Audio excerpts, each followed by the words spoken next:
Hello friends, आप सभी को मेरा जय हिंद। और जितने लोग भी सीजीपीएससी की तैयारी कर रहे हैं उनके लिए तो बहुत सारी शुभकामनाएं हैं। 2022 सीजीपीएससी का नोटिफिकेशन भी आ गया है और आप लोगों को पता ही होगा कि इस बार 189 पोस्ट हैं, जिसमें 40 पोस्ट लगभग क्लास 2 के हैं और 70 के आसपास शायद नायब तहसीलदार के पोस्ट हैं। तो बहुत अच्छी बात है कि आप लोगों को इतनी सारी जॉब्स की अपॉर्चुनिटी यहाँ पे मिली है सीजीपीएससी के थ्रू।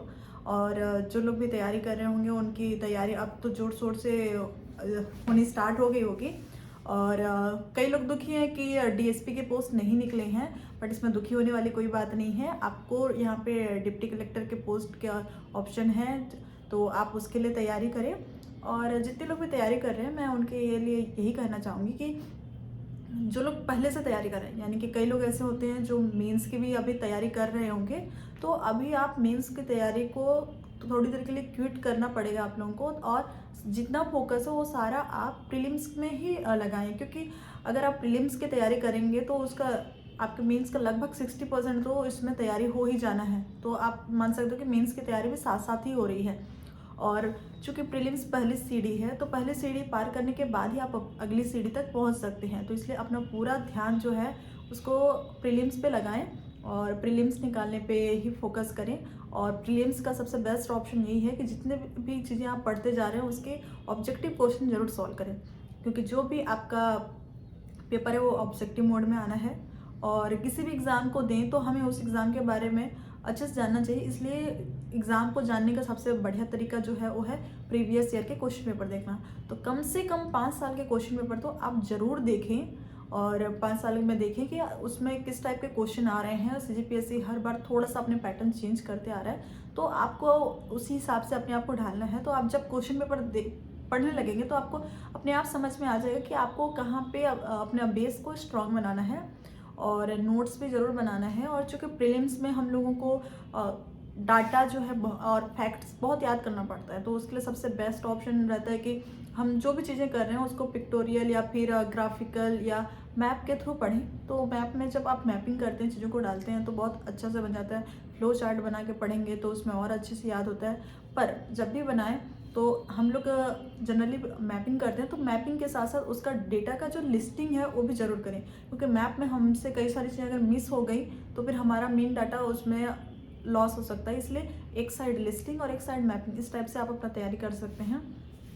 कई लोगों का मैथ्स के कारण भी प्रीलिम्स नहीं निकल पाता, जबकि मैथ्स जो है सिर्फ और सिर्फ क्वालिफाइंग है, तो उसमें भी ध्यान दीजिए। और मैथ्स एटलीस्ट आप क्वेश्चन पेपर जब देखेंगे तो आपको समझ में आ जाएगा कि मैथ्स के कौन कौन से टॉपिक हैं जिनके क्वेश्चन रेगुलरली पूछते हैं। तो आप उसमें से देख लीजिए जो आपको इजी लगता है कि हाँ मैं इसको थोड़ा सा तैयारी करूँगा तो ये मेरे से बन जाएगा।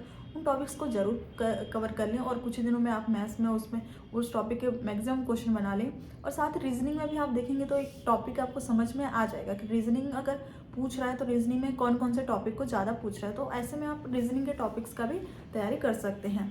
और लैंग्वेज, छत्तीसगढ़ी लैंग्वेज का भी पूछता है और हिंदी लैंग्वेज।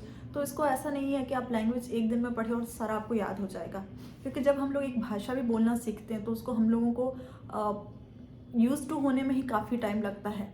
तो सेम वैसा ही है, अगर आप लैंग्वेज की तैयारी कर रहे हैं तो आपको बार बार उन चीज़ों को पढ़ना पड़ेगा, बार बार उन सारे शब्दों को सुनना पड़ेगा, उनके अर्थों को समझना होगा। तो इसलिए लैंग्वेज को डेली ज़रूर पढ़ें। और जो भी करेंट डाटा है, करेंट को डेली अगर आप लिख रहे हैं तो भी अच्छी बात है, और अगर नहीं लिख पा रहे तो भी कोई दिक्कत वाली बात नहीं है। आप डेली करंट की जो आप कहीं से भी अगर हेडलाइंस वगैरह पढ़ रहे हैं तो उसको डेली पढ़ते रहिए। और मंथली मैगजीन जो आपने देखा होगा अभी 2-3 महीने पहले का भी ले लें, और अभी मंथली मैगजीन को ज़रूर पढ़िए। महासागर या और भी प्रतियोगिता दर्पण, ये सब भी आप लोग रेफर कर सकते हैं। जो अर्जुना, जो भी आपको बेस्ट लगता है उसके करंट अफेयर्स ज़रूर पढ़ें। और लास्ट में ये है कि करंट में अगर आप पढ़ रहे हैं तो अभी जब तक प्रीलिम्स नहीं होता तब तक जो भी अगर कोई फैक्चुअल कोई चीज़ आपने पढ़ा तो उसको अलग से उसके मेन फैक्ट को जरूर नोट्स में लिख लें, क्योंकि एक बार अगर आप लिखे रहेंगे तो आपके दिमाग में थोड़ा ज़्यादा टाइम के लिए स्टोर हो जाता है। तो पढ़ी हुई चीज़ें हम लोग पढ़ते हैं, हम लोगों को स्टोरी जल्दी याद हो जाता है, लेकिन अगर आपने डाटा पढ़ा है तो वो डाटा भूलने के ऑप्शन ज़्यादा रहते हैं। तो ऐसे में आप वही करें कि अगर कहीं से कुछ डाटा आप पढ़ रहे हैं तो उसको एक बार लिख लें, और आप अपना एक ऐसा रफ नोट, जो आप बोल सकते हो कि रिमाइंडर नोट्स भी बोल सकते हो, वो एक सेपरेट भी बनाते हुए चलें, ताकि जो भी आप कहीं से कुछ पढ़े और उसका कुछ डाटा आपको लगता है कि याद नहीं हो रहा है, तुरंत उसमें लिख लें और फिर उसको वीकली या मंथली उसको रिवीजन कर लें। तो अभी तो वीकली अगर उसको ज़्यादा एक बार रिवाइज करेंगे तो प्रीलिम्स के हिसाब से ज़्यादा अच्छा रहेगा, क्योंकि समय बहुत कम है आपके पास। प्रीलिम्स में सिर्फ 2 महीने भी बहुत मुश्किल से बचे हुए हैं। और आपने देखा होगा कि जो संभावित डेट है प्रीलिम्स का 12 फरवरी के आसपास बता रहे हैं, और मेंस भी जो है मई में हो जाएगा। यानी कि जैसा मैंने CGPSC दिया था उस समय भी ऐसा हुआ था, फरवरी में प्रीलिम्स और मई में मेंस हुआ था।